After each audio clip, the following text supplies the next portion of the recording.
Pagi hari ini saya mau menyampaikan kebenaran firman Allah. Pertama-tama kita mau baca dulu dalam Roma pasal yang ke-6 ayat yang ke-23.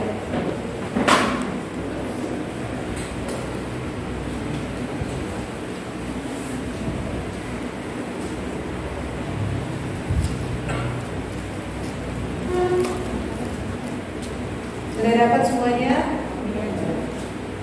Ada yang mau dapat hadiah pagi hari ini? Ada yang mau?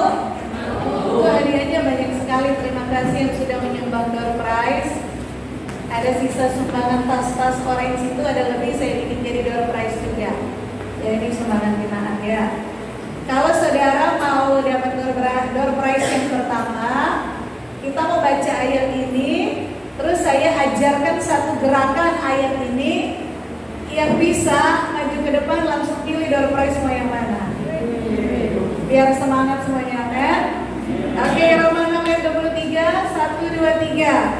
Sebab upah dosa ialah maut, tetapi karunia Allah ialah hidup yang kekal dalam Kristus Yesus Tuhan kita. Ada yang hafal ayat ini boleh maju di depan? Gak ada ya? Kalau Yohanes 3 ayat 16 gampang ya. Saya kasih gerakan, saudara boleh niru. Yang bisa langsung maju ke depan dapat door prize. Lihat saya ya. Sebab upah itu kan dikasih duit. Upah dosa ialah maut. Maut itu kan terpisah gitu, kadang-kadang terpisah. Tetapi karunia Allah ialah, pokoknya setiap ialah begini, hidup yang kekal dalam Kristus Yesus Tuhan kita disalib. Oke, sekali lagi ya, nanti yang bisa langsung maju. 1, 2, 3. Roma 6 ayat 23. Sebab upah dosa ialah maut, tetapi karunia Allah ialah hidup yang kekal di dalam Kristus Yesus Tuhan kita. Ada 3 orang boleh maju dapat door prize. Itu tinggal pilih.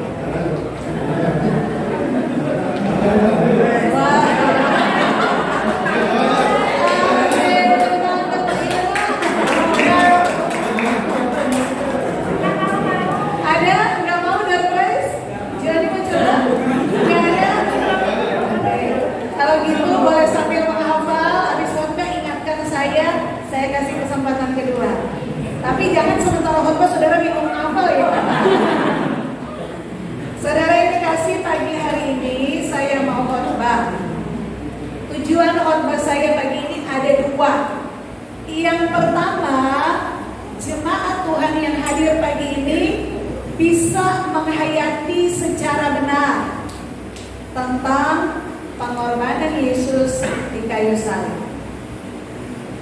Yang kedua, tujuan khotbah saya pagi hari ini supaya jemaat yang hadir memahami mengapa Yesus harus mati di salib dan mengapa kematian Yesus itu disebut menyelamatkan manusia.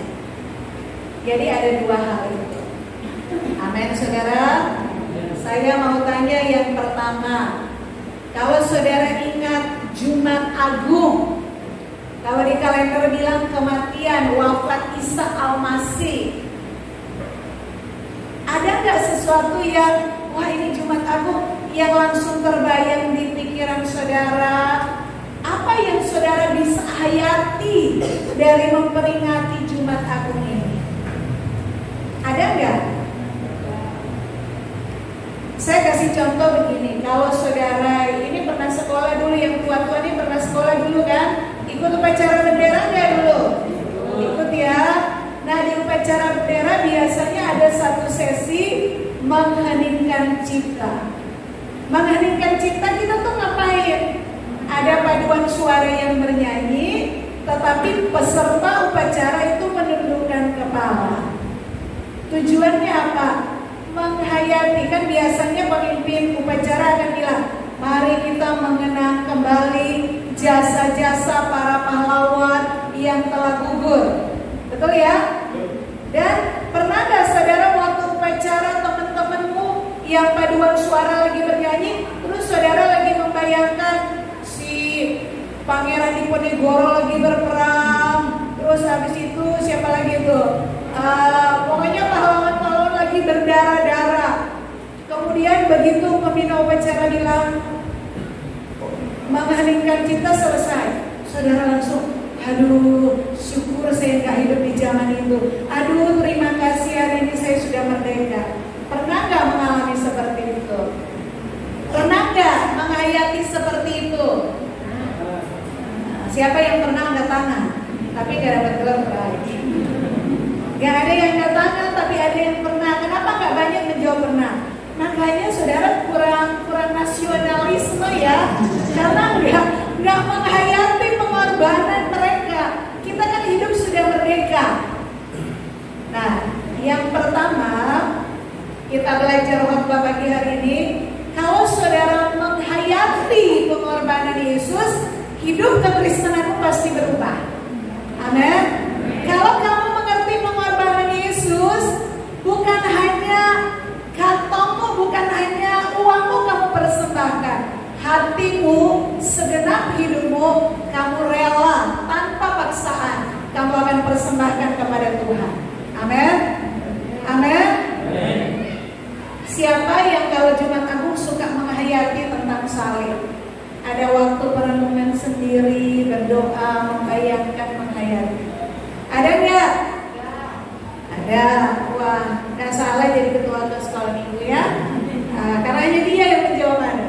Saya punya dua kesaksian, punya dua cerita yang saya mau bawa saudara, bahwa betapa pentingnya kita bukan hanya mengingat 2000 tahun lalu Yesus mati di salib, tapi benar-benar kita punya penghayatan yang benar tentang salib itu. Karena kalau orang Kristen memiliki penghayatan yang benar tentang pengorbanan Yesus di atas kayu salib, hidupnya pasti berbeda. Amin. Pengalaman saya yang pertama, waktu saya jalan di Renon, lapangan Renon. Tahu lapangan Renon ya? Oke. Waktu saya lagi olahraga, pas saya berjalan di tengah Renon itulah, tiba-tiba di depan saya itu dari belokan sebelah sana itu muncul seorang ibu dan anak laki-laki. Anak ini habis ikut, di situ kan ada bola, ada apa ya? Anaknya Bu Kade ikut bola di sana ya Bu ya. Oke. Anaknya Bu Miller juga dulu di sana ikut bola. Ada klub-klub bola. Nah, anak ini habis kursus dan sama mamanya berjalan. Mereka ada di depan saya. Waktu mereka berjalan sudah dekat dengan parkiran, tiba-tiba mamanya pegang, masukin tangannya di tas, dan mamanya bilang, kunci mobilnya nggak ada gitu. Terus mamanya bilang, Dek, coba kamu kembali ke tempat kita duduk tadi, kamu cari di sana. Waktu anak laki-lakinya mau kembali, tiba-tiba dari belakang saya itu ada seorang ibu dan tarik anak kecil itu lagi berlari-lari dan berteriak, Bu, ibu. Saya lihat kenapa dia lari-lari, ternyata dia mencari ibu yang di depan saya yang kehilangan kunci. Terus dia pegang dompet. Ibu, ini dompet punya ibu ya? Tadi jatuh. Saya lihat ibu yang duduk di sana. Saudara, ibu dan anak laki-laki ternyata bukan hanya kehilangan kunci mobil, tetapi dia kehilangan dompet. Dan karena ada di dekat saya, begitu dia cek dompetnya, dia buka, itu ada banyak kartu-kartu di situ, termasuk mungkin SIM, termasuk KTP, artinya surat-surat berharga. Saya lihat, saya langsung berbalik karena sudah di ujung, saya harus balik lagi. Begitu saya saya balik, tiba-tiba kedengaran suara, nggak usah. Saya balik belakang. Ternyata ibu yang punya dompet, dia buka dompetnya, dia kasih uang kepada ibu yang menemukan dompetnya. Mengerti cerita saya? Ibu ini di pikirannya dia, saya kehilangan kunci mobil. Tapi ternyata bukan hanya kunci mobil, dia kehilangan dompetnya. Dan di dalam dompetnya itu bukan hanya ada uang, tetapi ada surat-surat kartu-kartu berharga. KTP itu kan berharga. Kalau kita hilang KTP, hilang kartu bank, kita harus melapor ke kepolisian. Ya, jadi bisa diurus kembali, tetapi perjalanannya cukup merepotkan. Saudara bayangkan ibu ini dalam kehilangannya, tetapi dia gak terlalu panik karena dia gak tahu dompetnya hilang.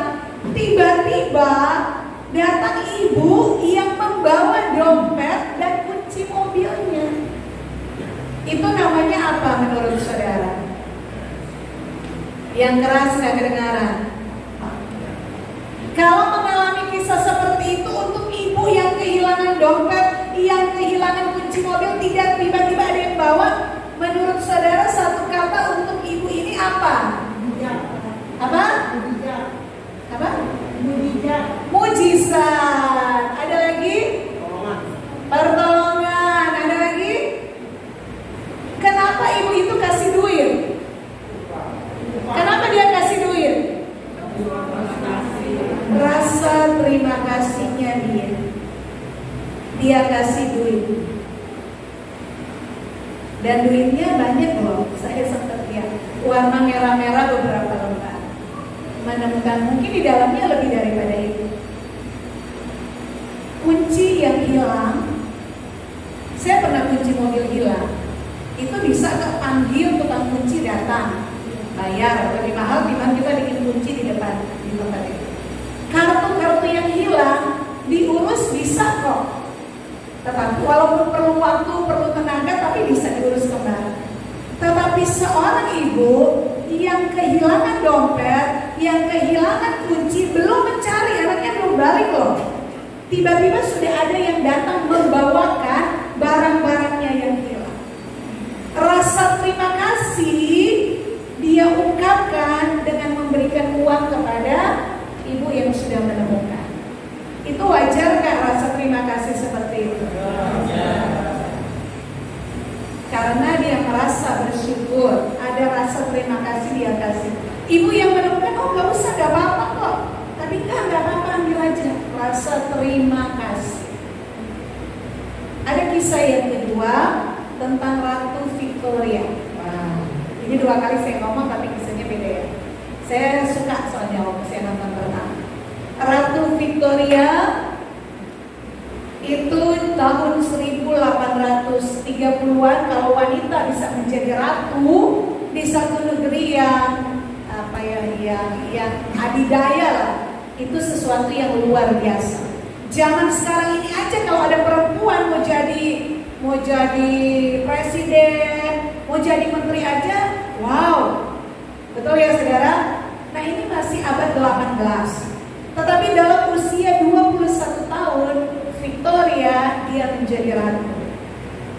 Ya, dia 18 tahun, masih usia 18 tahun. Baru tamat SMA kalau anak-anak sekarang. Bayangkan sudah jadi ratu. Dan bukan ratu di rumahnya, ratu di satu negeri. Oke. Nah, usia 21 tahun dia menikah dengan seorang pangeran Albert namanya. Bukan Albert kakaknya Pak Kiki ya. Pangeran Albert. Saudara tahu dia ratu. Kalau ratu itu mereka dibiasakan dari kecil tidak terlalu mengutamakan perasaan. Mereka harus bisa menguasai dirinya karena dia punya tugas yang mulia, memimpin negara. Jadi kalau mimpin diri sendiri udah gak bisa, gak mungkin dia jadi pemimpin negara yang baik. Dan itu yang dilakukan Ratu Victoria. Jadi dia jatuh cinta pun kepada Albert, itu masih sepupunya.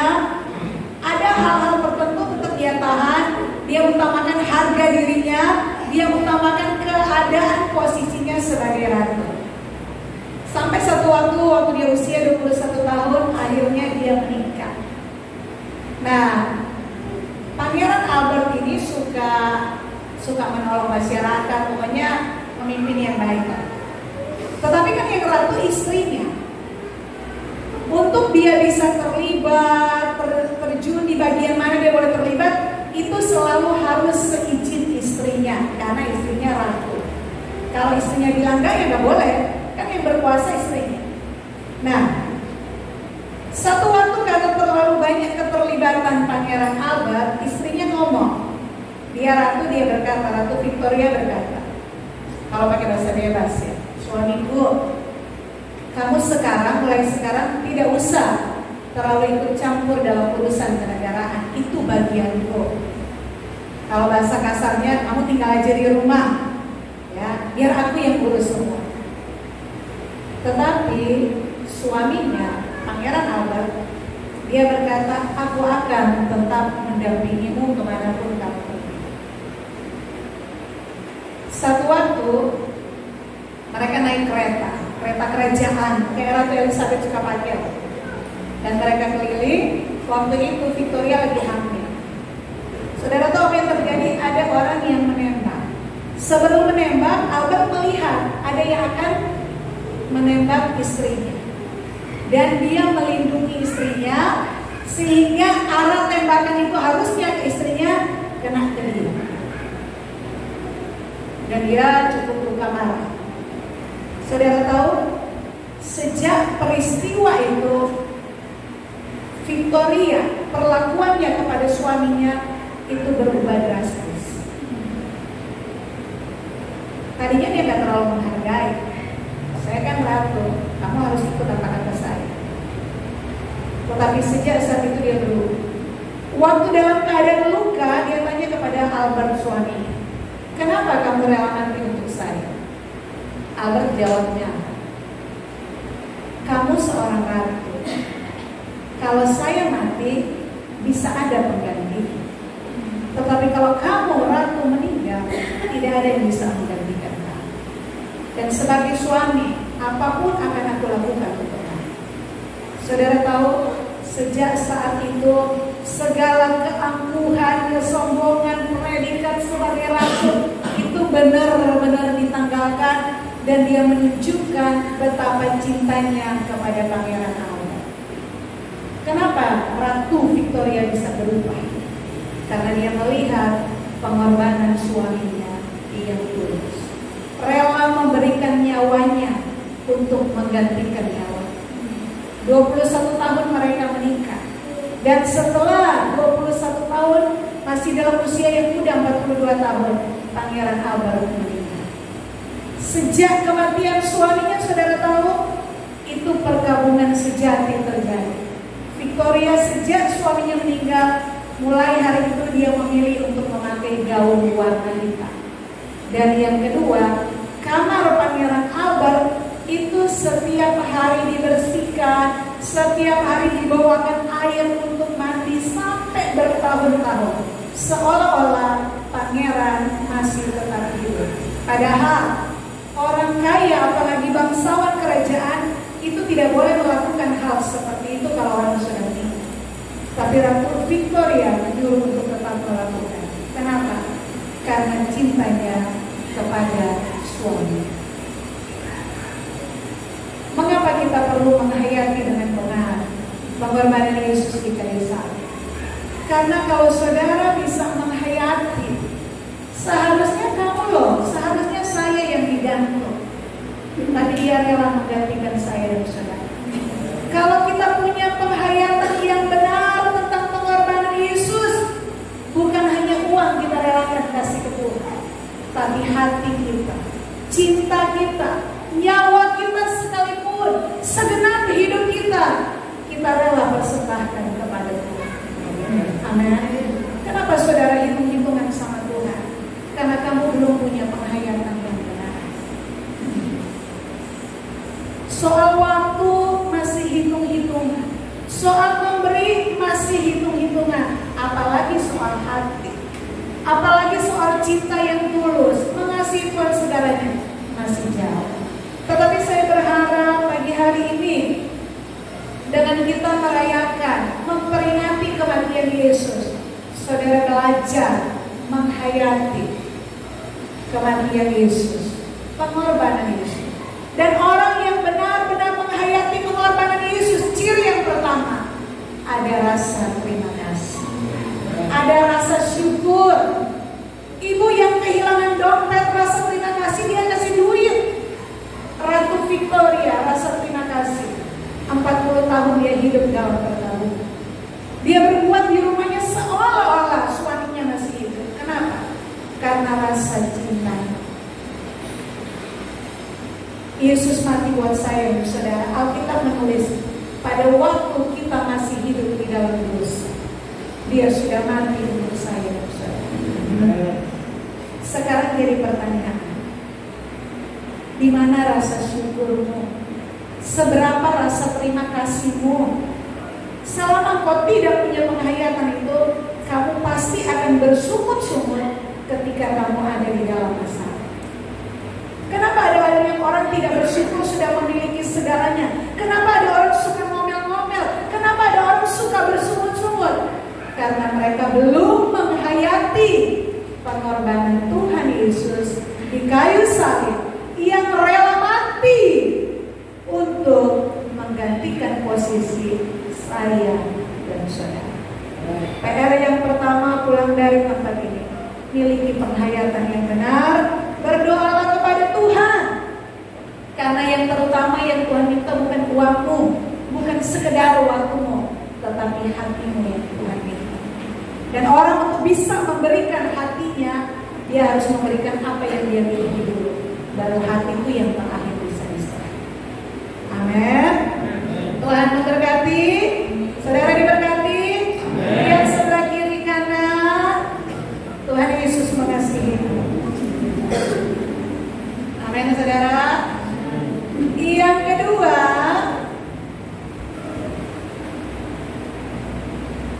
kenapa Yesus harus mati di salib? Kenapa kematian Yesus itu disebut menyelamatkan manusia, membawa keselamatan kepada manusia? Ada yang mau jawab? Saudara jangan menghenikan cipta ya, jangan menghafal ayat ya. Kan kita tahu ya, wah Yesus mati di kayu salib. Anak sekolah minggu kan tahu untuk apa Yesus mati? Untuk menyelamatkan manusia. Nah sekarang saya mau tanya kepada jemaat yang hadir, kenapa kematian Yesus itu disebut menyelamatkan manusia? Kenapa manusia untuk diselamatkan Yesus harus mati? Kenapa? Apa? Untuk mengembalikan pada rencana Allah yang semula. Apa? Supaya manusia berdamai dengan Allah. Iya semua benar, tapi saya mencari yang lebih tepat. Kenapa harus lewat Yesus mati gitu loh? Baru manusia disebut diselamatkan. Kan bisa aja Allah Maha Kuasa dan berkata, hai Adam, dosamu sudah diampuni. Bisa kan Tuhan bilang begitu?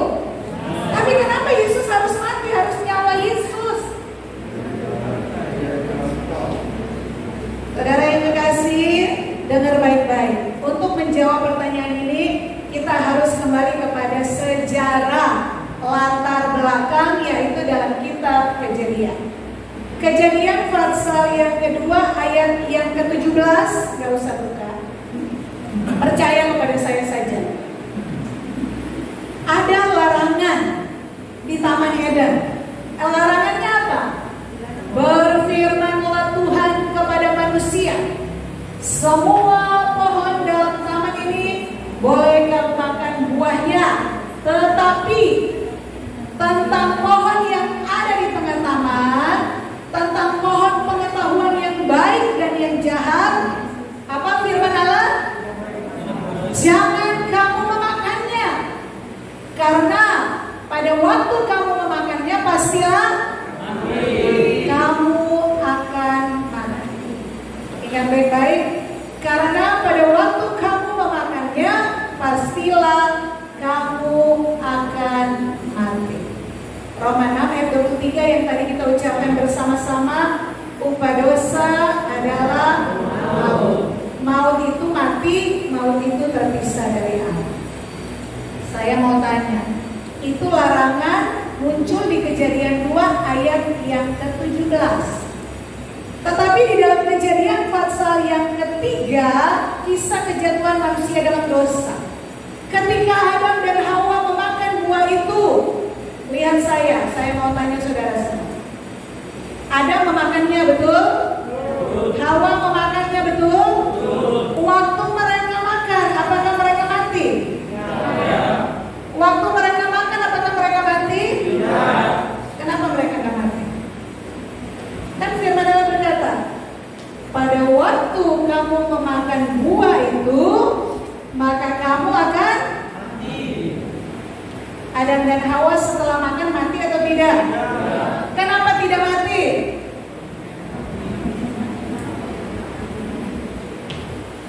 Tuhan bohong dong dengan larangannya. Kalau enggak jawabannya apa? Gak tahu juga. Makanya saudara yang gak ngerti pastilah datang ibadah hari ini ya.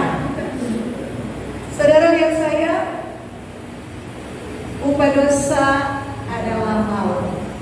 Dan Allah punya aturan lain. Bahkan pribadi Allah sendiri yang agung mulia, ketika dia membuat satu aturan, dia sendiri tidak akan pernah melanggar aturan itu. Jadi pertanyaan, Kejadian 2 ayat 17, jangan makan buah, karena waktu kamu makan, kamu akan mati. Kenapa Kejadian 3 ketika Adam dan Hawa makan, mereka tidak mati? Jawabannya ada di Kejadian pasal yang ketiga ayat 15. Di situ ada berita Injil yang pertama, nubuatan tentang seorang pribadi yang akan dilahirkan dari benih perempuan, yang kita tahu sekarang namanya Yesus. Kejadian pasal yang ketiga ayat yang ke-9. Ketika manusia jatuh dalam dosa, ayat yang ke-78, manusia menyadari dia telanjang dan dia membuat cawat dari pohon ara. Ayat yang ke-9, ketika mereka mendengar langkah Tuhan masuk ke Taman Eden, mereka bersembunyi. Dan firman Tuhan, Adam, di mana kamu? Allah tahu nggak Adam ada di mana? Kenapa Allah bertanya, Adam, di mana kamu? Karena upah dosa adalah maut. Dosa membawa keterpisahan.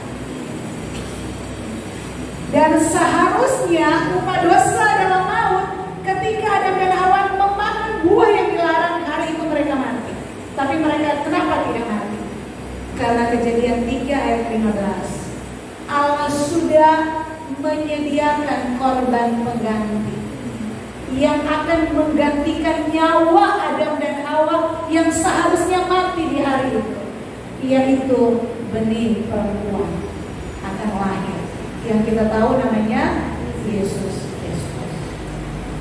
Makanya Kejadian 3 ayat 21, Adam dan Hawa menutup kemaluannya dengan cawat dari pohon ara. Allah ganti. Allah menyembelih binatang dan menutup aurat mereka dengan apa? Kulit binatang.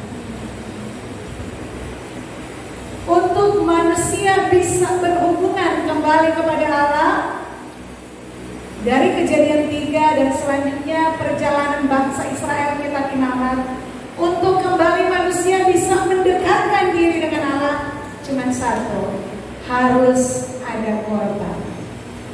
Harus ada nyawa yang dikorbankan. Dan Allah memakai binatang-binatang. Kejadian 3 ayat 21, binatang disembelih, kulitnya dipakaikan untuk menutupi manusia. Tetapi itu hanya tipologi, itu hanya gambaran. Yang sesungguhnya yang bisa menggantikan nyawa Adam dan Hawa adalah apa?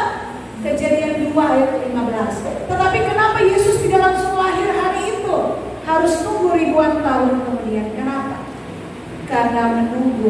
manusia siap. Dan 2000 tahun yang lalu Yesus datang, anak Allah menjadi manusia. Kenapa dia harus mati di kayu salib? Karena dia harus menjadi korban, menggantikan nyawa. Karena untuk mendekat kepada Allah itu diperlukan korban. Ibrani berkata, tanpa darah tidak mungkin ada orang yang bisa mengakhiri Allah. Tidak mungkin ada orang yang bisa berkenan kepada Allah. Selama Yesus belum datang, darah binatang. Bangsa Israel kalau bikin salah potong kambing, korban penebus salah. Kalau mereka bikin dosa, potong sapi, korban penghapus dosa. Ada macam-macam. Dan setiap darah yang dicurahkan itu menjadi tanda perdamaian, pendamaian antara Allah dengan manusia, sehingga Allah berkenan melihat manusia.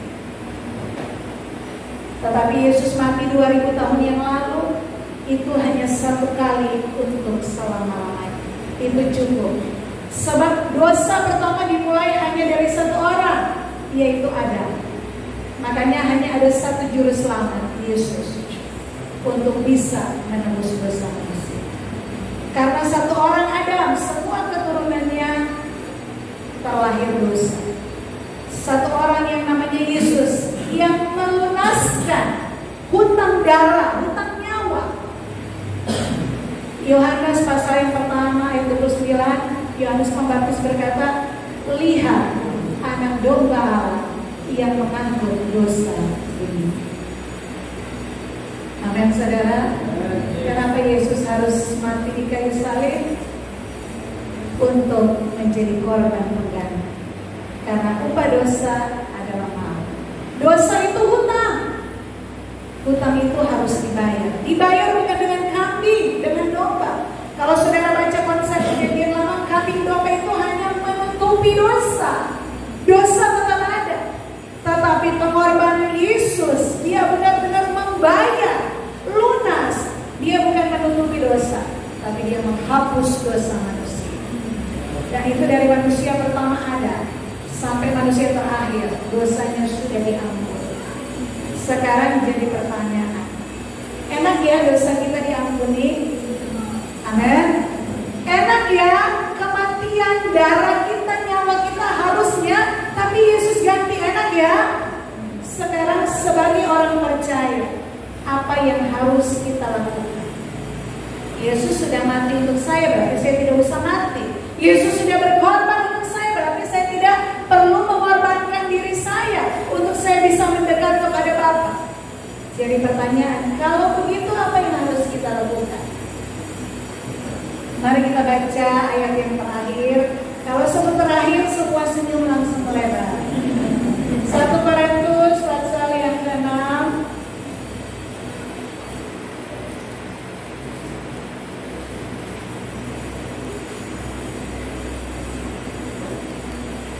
Ayat yang ke-20. Kita baca ayat ini sama-sama. Sudah dapat? 1 Korintus pasal yang ke-6 ayat 20. 1, 2, 3. Sebab kamu telah dibeli dan harganya telah lunas dibayar. Karena itu muliakanlah Allah dengan tubuhmu. Kita tidak usah mati di salib. Kita tidak perlu mati sebagai korban. Kita tidak harus menyerahkan nyawa kita untuk dosa kita bisa diampuni. Yesus sudah menyelesaikan. Tetapi firman Allah katakan, pada waktu kamu sudah diampuni dosamu, itu bukan titik. Kamu sekarang adalah milik. Saudara sekarang adalah milik. Kita adalah milik Tuhan. Makanya tidak boleh hidup suka-suka. Tetapi seperti ada satu lagu, suka-sukamu Tuhan. Kita kan selama ini hidup suka-suka. Hari ini pesan Jumat Agung, saya mau begitu saudara pulang dari tempat ini, saudara punya cara berpikir yang baru. Hidupku adalah milik Allah. Aku harus mempersembahkan tubuhku untuk kemuliaan Allah. Itulah sebabnya di ayat 31 berkata, baik kamu makan, baik kamu minum, baik kamu melakukan segala segala sesuatu lakukan untuk kemuliaan. Kalau mau makan sate kambing, gulai, ada durian, lihat dulu, saya makan ini Tuhan dipermuliakan atau tidak. Amin. Kalau saudara pengen beli mobil yang baru, dengan saya punya mobil baru, Tuhan dipermuliakan atau tidak. Saudara pengen punya HP, saudara lihat HP di toko dan kepengen beli, saudara tanya dulu, kalau saya punya HP ini Tuhan dipermuliakan tidak lewat hidup saya. Amin. Amin. Gampang apa sulit? Gampang apa susah?